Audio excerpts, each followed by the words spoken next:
Oh, okay. Yeah, like, so another one that it did was it did this thing which is enforced transparency, really. So, in the beginning, when I wanted to publish information, I wanted to do it anonymously because I'm usually a private person, and it was a lot of fear to go through this and start talking about it. Um, uh, in the beginning, I just wanted to present what was happening to me as information of, well, what was effectively the repeat patterns.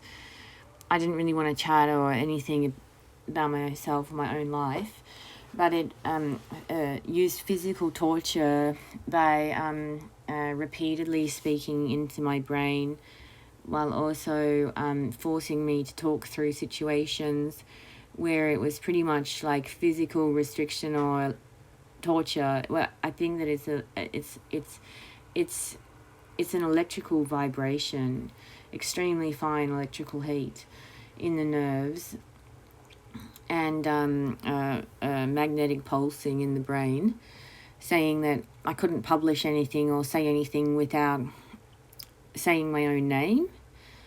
And then it was also, it was creating like it was creating an enforced identity around the name. So it wasn't even like I was allowed to express myself as I actually am. Because if I were allowed to express myself as I actually am, then I'd just be presenting the design and I'd be doing it anonymously. So it created this whole name self. Yeah. It wanted all the posts to be in the person's name and for their identity to be seen. Yeah. So it was like, oh, if you have a Substack or if you have a Telegram or anything, it was like attempting to enforce any personal name and personal information, as well as a location or suburb or something. And it was just, to induce chronic fear. The other thing was that obviously it's not a good thing to go through. I mean, like, people are terrified and horrified of the situation, and the breach of privacy and all of our thoughts and memories downloaded, as well as anything that we've ever done. Yeah. So yeah, the other one is that it enforced transparency about mental illness or mental health diagnosis to sway viewers' opinions.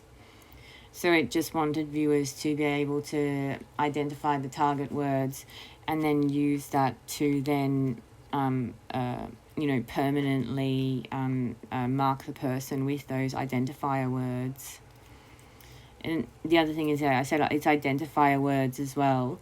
So it just picks up on things that it uses for its own agenda, including like this, because people are saying, we're saying that our voices have been, our voice boxes are being electrically stimulated. So this isn't actually how I usually speak.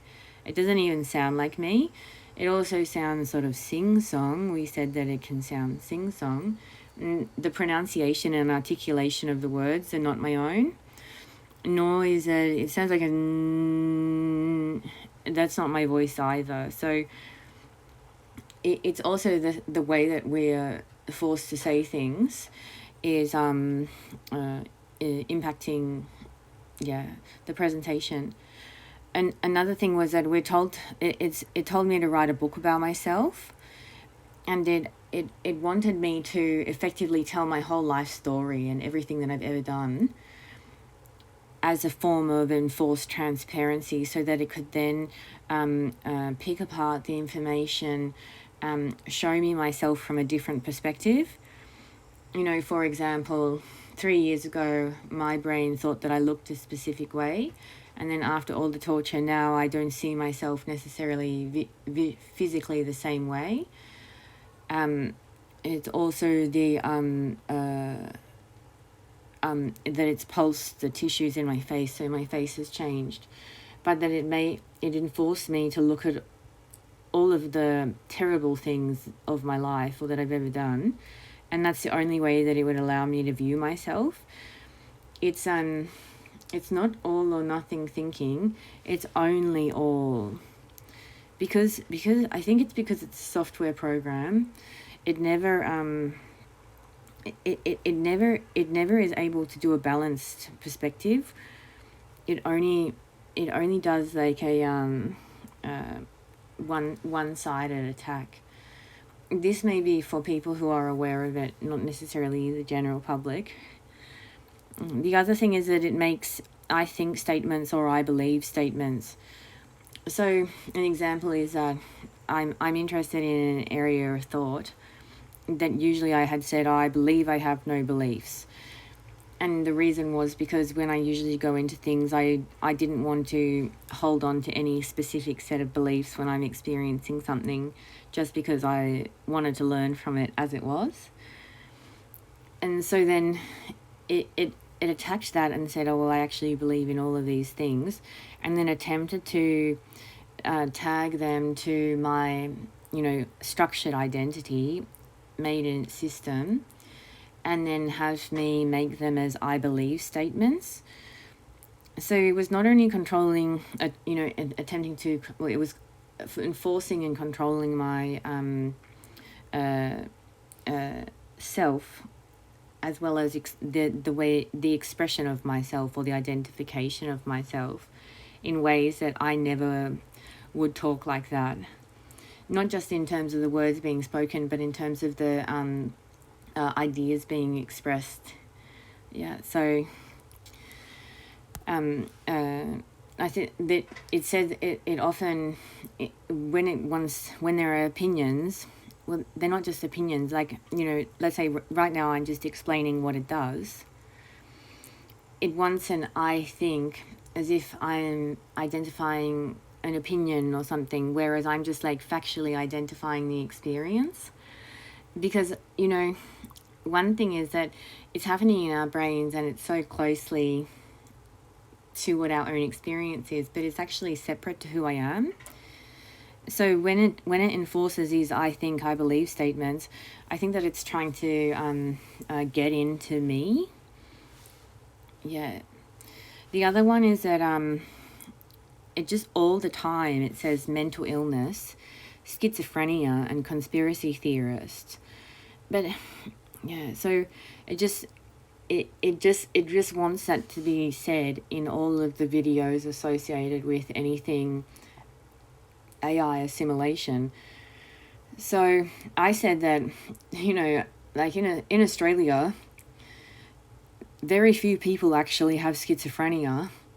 And the other thing is that they might be like slightly, everybody knows that they're slightly different or something, but nobody actually has rejected schizophrenia from society. They're not lepers. We not only have a mental health system that supports them, but we also, provide finances and social supports for people with schizophrenia. So I was saying, we actually live in a society which is very understanding and supportive of people. So I just don't know why, like, I was saying it's not even a problem to be schizophrenic.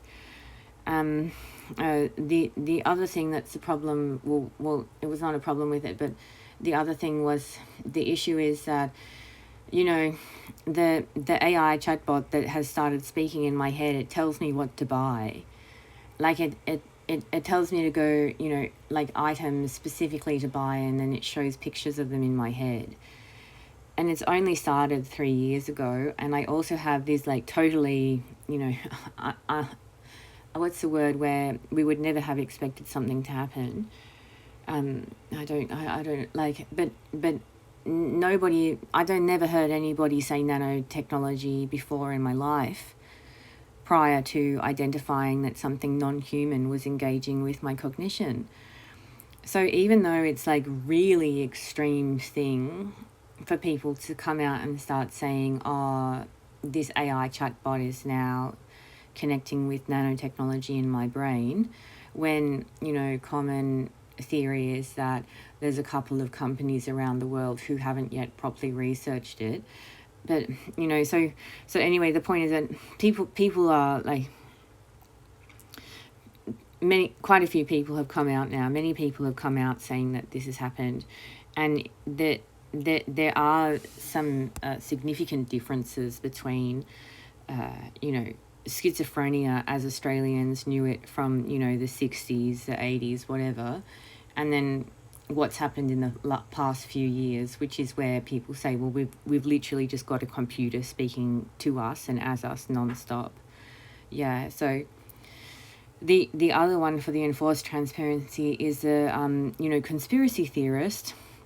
And I was thinking, is there actually a word for when there's people who aren't conspiratorial at all? They're just normal in society. Like, I've never had a problem with the government. I've never had problem or any ideas about cops. I've never had any problems with any services or any ideas about services. I don't really think anything that's out of the ordinary for an Australian. So like, I'm presenting this information. I try to say, oh, well, this is just what's happened. And I mean, in the same way that anybody would go and start telling people, oh, this new experience has begun. It's just that this new experience is so terrible that it's, difficult to communicate. But the problem is that what I'm trying to explain is that it's not even coming from a conspiracy theorist area, or that, I don't know how somebody can just suddenly become a conspiracy theorist, because I would have assumed that to actually be conspiratorial is a type of mind, or it's a specific type of thinking that the people have. So yeah, I don't know whether I just said, like, the example is that none of my friends growing up or anything ever no, we've never thought anything. We don't even talk about conspiracy theories.